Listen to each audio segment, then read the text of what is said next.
Ho chiesto anch'io personalmente al Ministro che ci fosse questo impegno da parte del Governo, un impegno fondamentale anche perché non può passare il principio per cui un evento olimpico deve essere sostenuto solo dai territori. Ricordo che il Veneto ha fatto una delibera pluriennale da 212 milioni di euro per sostenere un evento che non è solo Veneto. Oggi la riunione è stata molto produttiva e positiva, abbiamo parlato di legge olimpica, abbiamo parlato di una legge olimpica che il Ministro dice di portare alla volta di novembre, quindi per i primi di novembre, e gli enti saranno rappresentati. Che il CEO, cioè il nostro manager, quello che sceglieremo, avrà pieno mandato e libertà di movimento, che avrà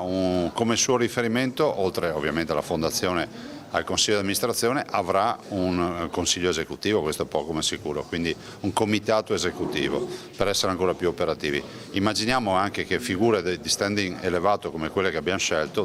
nella short list abbiano sicuramente necessità di estrema operatività.